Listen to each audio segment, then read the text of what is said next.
मौसम था। रानी चिड़िया और टूनी चिड़िया दोनों बहन अकेले रहती थी। उसके माँ पापा बचपन में ही गुजर गए थे। रानी चिड़िया टूनी चिड़िया का ख्याल रखती थी। टूनी, ये लो आज का खाना, आज इतना ही मिला। कोई बात नहीं दी, चलो इतने में ही हम दोनों का पेट भर जाएगा।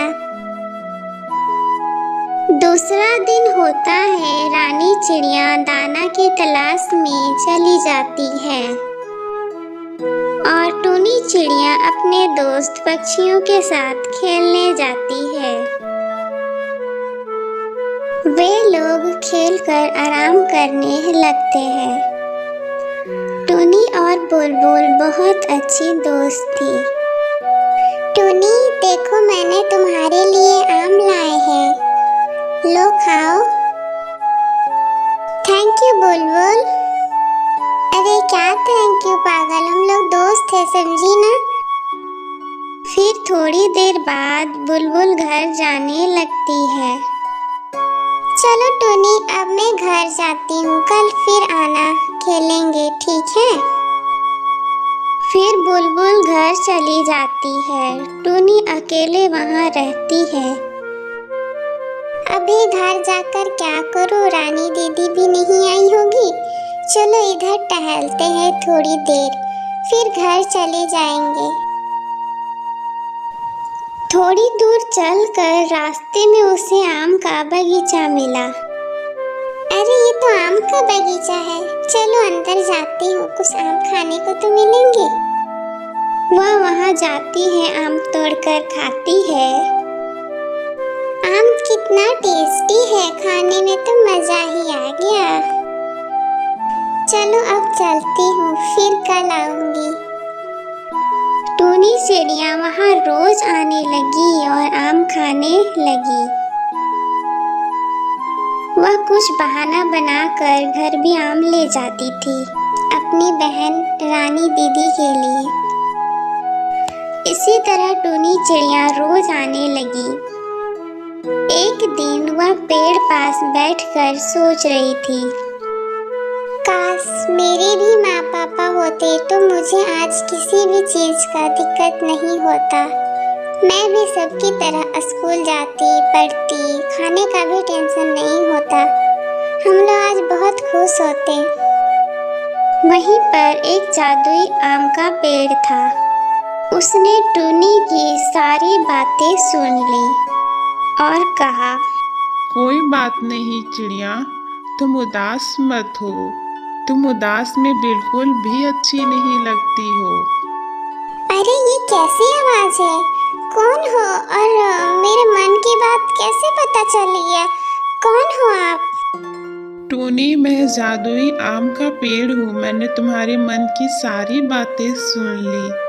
तुम तो रोज आती थी, पर मुझे नहीं पता था तुम्हारे जिंदगी में इतना टेंशन होगा।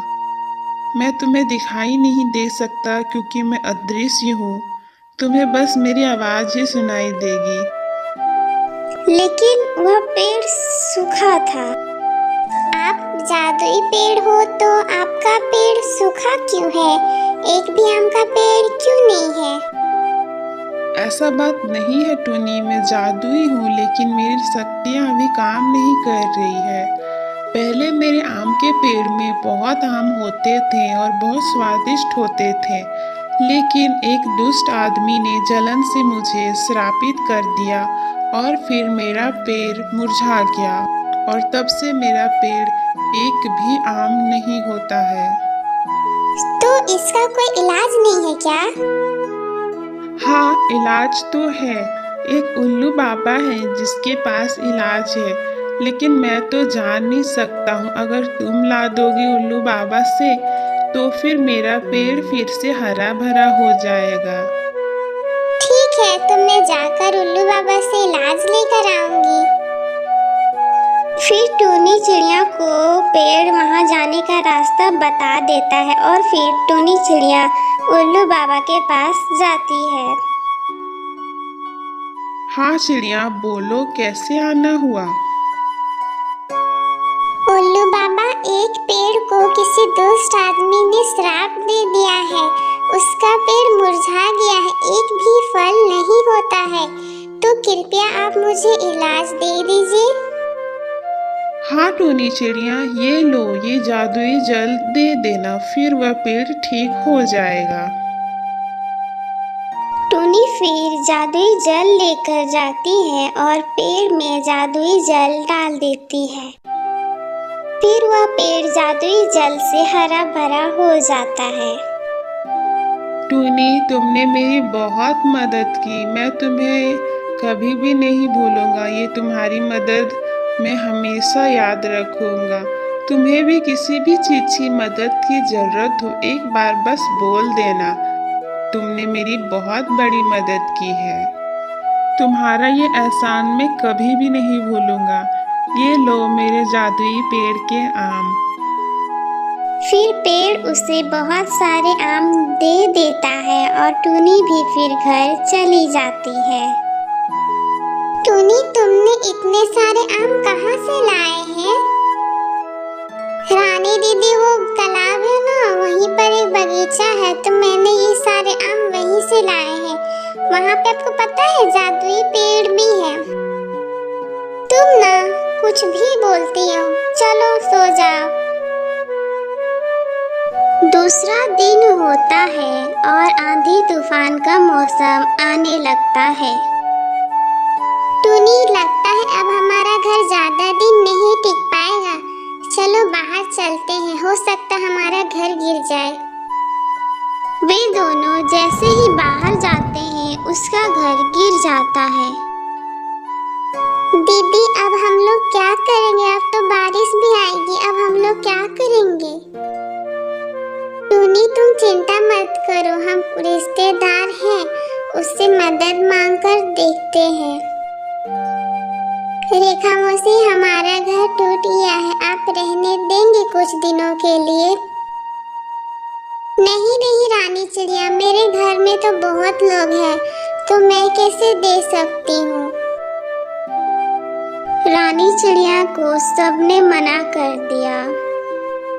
फिर अचानक टूनी को उस जादुई आम का ख्याल आता है।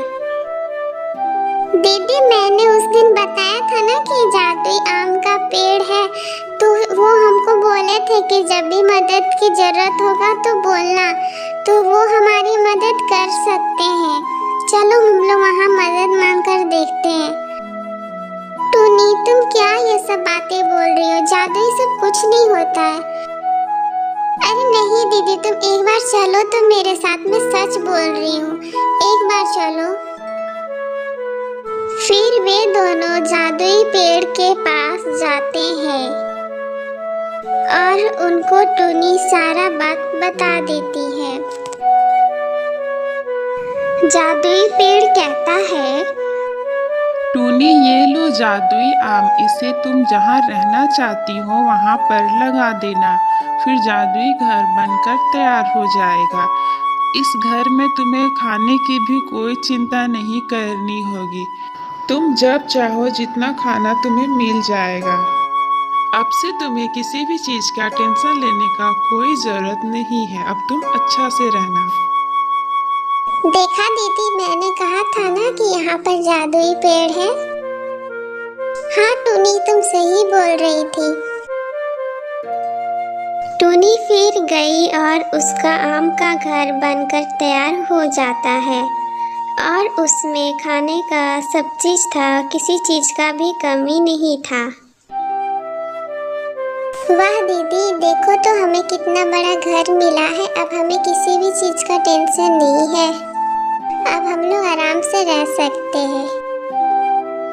हाँ टूनी, भगवान ने हमारी सुन ली और हमारा दुख देखकर हमारी मदद की, और अब हम लोग आराम से रह सकते हैं। अब हमें खाने पीने का किसी भी चीज का टेंशन नहीं लेना होगा। फिर दोनों चिड़िया हंसी खुशी से रहने लगती है।